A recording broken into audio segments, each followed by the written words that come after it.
চেষ্টা করেছি শুধুমাত্র বিদেশি অর্থায়নের উপর নির্ভর না করে যে ক্ষতিপূরণ আসার কথা সেদিকে অ্যাডভোকেসি বা ক্যাম্পেইন অব্যাহত থাকবে, কিন্তু পাশাপাশি দেশীয় জাতীয় অর্থায়নের একটা সুযোগ সৃষ্টি করা হয় এবং সেই অর্থায়নের মাধ্যমে যে ফান্ডটার চ্যানেল তৈরি করা হয় ট্রাস্ট ফান্ড নামে একটি প্রতিষ্ঠান, আপনারা সবাই জানেন সেটি।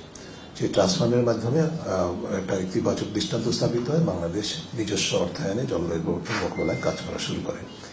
এবং সেই প্রেক্ষিতে আমরা যে দেখার চেষ্টা করেছি, আজকে এই প্রতিবেদনটি আপনাদের কাছে হাজির হয়েছে, সেখানে আমরা দেখতে চেয়েছি যে শুরু থেকে এই পর্যন্ত বাংলাদেশের জাতীয় অর্থায়নে যে অর্থ উত্তোলিত হয়েছে এবং ব্যবহৃত হয়েছে জলবায়ু অর্থায়নে এবং বৈদেশিক অর্থায়নে অর্থাৎ ক্ষতিপূরণ হিসেবে প্রাপ্ত যে অর্থ, তার উপর ভিত্তি করে যে প্রকল্প বাস্তবায়িত হয়েছে, সেই প্রক্রিয়ার মধ্যে কি ধরনের সুশাসনের ঘাটতি ছিল, আমরা কতটুকু উভয় ক্ষেত্রে কতটুকু আমাদের প্রাধান্যটাকে গুরুত্ব দিয়ে প্রয়োজনকে গুরুত্ব দিয়ে আমরা অগ্রসর হতে পেরেছি এবং জলবায়ু পরিবর্তন মোকাবেলার জন্য রাষ্ট্র কাঠামোকে শক্তিশালী করতে পেরেছি, সেই বিষয়টাকে তুলে ধরার চেষ্টা করা হয়েছে আমাদের আজকের প্রতিবেদনে। আরেকটি তথ্য আপনাদের কাছে প্রাথমিকভাবে দিয়ে শেষ করবো, সেটা হচ্ছে আমাদের উপস্থাপক সেই আরো ডিটেল বলবেন। আমাদের জাতীয় সরকারি এবং বিশেষজ্ঞদের প্রাক্কলন অনুযায়ী, জাতীয় আন্তর্জাতিক প্রাক্কলন অনুযায়ী বাংলাদেশ প্রতি বছর $12.5 বিলিয়ন ন্যূনতম পক্ষে খুব সেফলি বলা যায়, এটা তো এস্টিমেট, খুব সেফলি বলা যায় বাংলাদেশের প্রয়োজন হচ্ছে $10 থেকে $12 বিলিয়ন বছরে।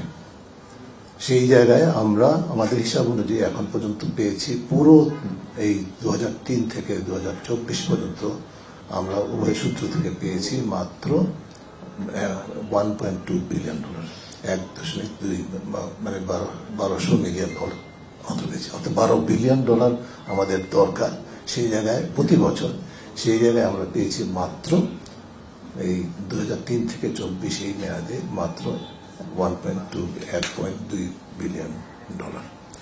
সো আমরা যেটা পেয়েছি সেটা কিন্তু একেবারেই নগণ্য। বার্ষিক বরাদ্দ, গড় বরাদ্দ সরকারের সেই পরিকল্পনাগুলো বাস্তবায়নের ভিত্তিতে এবং সেটার ভিত্তিতে যে প্রতি বছর অর্থের প্রয়োজন এবং সেটার ঘাটতি যেটা আমরা দেখেছি, সেটা দেখেছি যে বিসিসিএসএফ এর ক্ষেত্রে 94% ঘাটতি রয়েছে। বরাদ্দ ঘাটতি প্রতি বছরে 94%। অভিযোজনের এনডিসির ক্ষেত্রে আমরা এনডিসির অভিযোজনের ক্ষেত্রে 25% ঘাটতি দেখেছি প্রতি বছর এবং প্রশমনের ক্ষেত্রে আমরা 80% ঘাটতি দেখেছি। অভিযোজন পরিকল্পনার ক্ষেত্রে 57.6% ঘাটতি দেখেছি। টেকসই উন্নয়ন অভিষ্টের ক্ষেত্রে বরাদ্দ ঘাটতি দেখেছি প্রায় 72% এবং জিডিপি থেকে যেটা দেওয়া হয় সেটার ক্ষেত্রে আমরা দেখেছি বিশেষ করে ডেল্টা প্ল্যান বাস্তবায়নের জন্য সেখানে 68% ঘাটতি আমরা আইডেন্টিফাই করতে পেরেছি। এই যে সামঞ্জস্যপূর্ণভাবে অর্থ বরাদ্দ করা হয়নি পরিকল্পনার জন্য, সেটার আরো কিছু সুনির্দিষ্ট ক্ষেত্র দেখেছি, যেমন পরিকল্পনা বাস্তবায়নে আন্তর্জাতিক জলবায়ু তহবিল এবং উন্নয়ন সহযোগী থেকে অর্থ সংগ্রহ ঘাটতিও বিদ্যমান রয়েছে। বিশেষ করে ডেল্টা প্ল্যান বাস্তবায়নে প্রতি বছর $2 বিলিয়ন জিসিএফ থেকে সংগ্রহের পরিকল্পনা থাকলেও 2018 থেকে 2024 সালের মধ্যে ডেল্টা বাস্তবায়ন সংশ্লিষ্ট প্রতিষ্ঠানসমূহ জিসিএফ থেকে এই পরিমাণ এই ডেল্টা প্ল্যান বাস্তবায়নের জন্য অর্থ সংগ্রহ করতে পারেনি। অভিযোজন পরিকল্পনা বাস্তবায়নের জন্য জলবায়ু তহবিল এবং উন্নয়ন সহযোগী থেকে বছরে $6 বিলিয়ন সংগ্রহের পরিকল্পনা থাকলেও অর্থ সংগ্রহে উল্লেখযোগ্য কোনো অগ্রগতি হয়নি।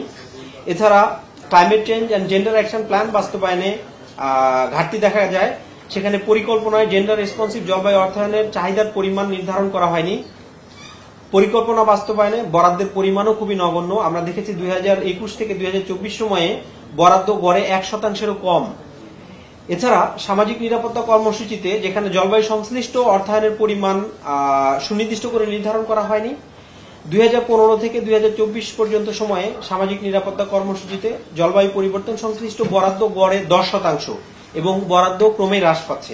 জাতীয় তহবিল থেকে আসলে বিপদাপন্নতার যেই মাত্রা সেটাকে বিবেচনা করা হয়নি, ভালনারাবিলিটির মাত্রাকে বিবেচনা করা হয়নি তহবিল বরাদ্দের ক্ষেত্রে। আমরা অর্থ বরাদ্দের ক্ষেত্রে অধিক বিপদাপন্ন এলাকাকে কম গুরুত্ব প্রদানের যেই চিত্র সেটা দেখতে পেয়েছি। বিশেষ করে সর্বোচ্চ বরাদ্দপ্রাপ্ত জেলার 5টি জেলার ক্ষেত্রে আমরা এটা দেখেছি। জাতীয় তহবিল থেকে নিম্ন বিপদাপন্ন জেলায় সর্বাধিক অর্থ বরাদ্দ করা হয়েছে। আন্তর্জাতিক তহবিলগুলো থেকে উচ্চ বিপদাপন্ন জেলায় সর্বাধিক অর্থ বরাদ্দ করা হয়েছে। দুইটা কন্ট্রাডিক্টরি চিত্র আমরা দেখতে পাচ্ছি আসলে। জাতীয় তহবিলের ক্ষেত্রে এই যেই বিপদাপন্নতার যেই গুরুত্ব প্রদান করা হয়নি বিপদাপন্নতাকে, কিন্তু আন্তর্জাতিক তহবিলের ক্ষেত্রে সেটা করা হয়েছে। আমরা যদি দেখি চট্টগ্রাম, ভোলা, পিরোজপুর, ঢাকা এবং বরিশাল আসলে বিপদাপন্নতার স্কোরে বরাদ্দ প্রাপ্তির ভিত্তিতে তারা প্রথম থেকে $41 মিলিয়ন পেয়েছে জাতীয় তহবিল থেকে, বরিশাল 15 মিলিয়ন, সর্বোচ্চ $15 মিলিয়ন পেয়েছে। কিন্তু আমরা যদি এখানে বিপদাপন্নতার ধাপ অনুযায়ী দেখি তাহলে দেখতে পাই যে আসলে উচ্চ বিপদাপন্ন এলাকাগুলোতে সর্বাধিক বরাদ্দ দেওয়া হয়নি, বিশেষ করে জেলা ভিত্তিক আমরা এই বরাদ্দের ক্ষেত্রে দেখেছি। তবে আন্তর্জাতিক তহবিল থেকে আমরা দেখেছি যে উচ্চ বিপদাপন্ন এলাকাগুলোতে রিলেটিভলি বরাদ্দ অধিক দেওয়া হয়েছে। জাতীয় তহবিলের $458.5 মিলিয়ন এগেইনস্টে $289 মিলিয়ন ছাড় করা হয়েছে।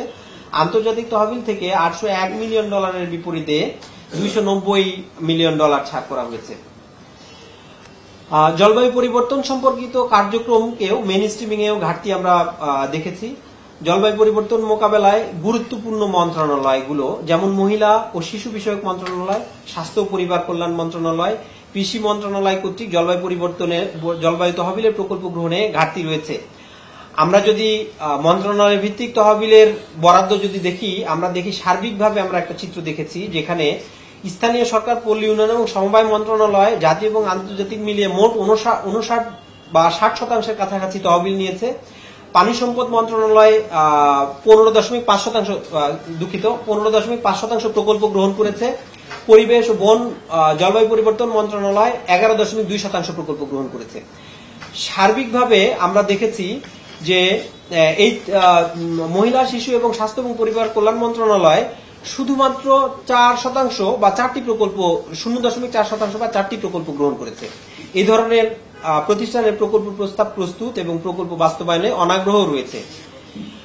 অধিকাংশ প্রকল্প অল্প কিছু মন্ত্রণালয় কর্তৃক গৃহীত হয়েছে, যা আমি অলরেডি উপস্থাপন করেছি। আমরা দেখেছি যে জাতীয় এবং আন্তর্জাতিক তহবিল থেকে গৃহীত মোট 942টি প্রকল্পের 86% প্রকল্প এই 3টি মন্ত্রণালয় যথা স্থানীয় সরকার, পল্লী উন্নয়ন মন্ত্রণালয়, পল্লী উন্নয়ন সমবায় মন্ত্রণালয়, পানি সম্পদ মন্ত্রণালয়, পরিবেশ, বন এবং জলবায়ু পরিবর্তন মন্ত্রণালয় বাস্তবায়ন করছে।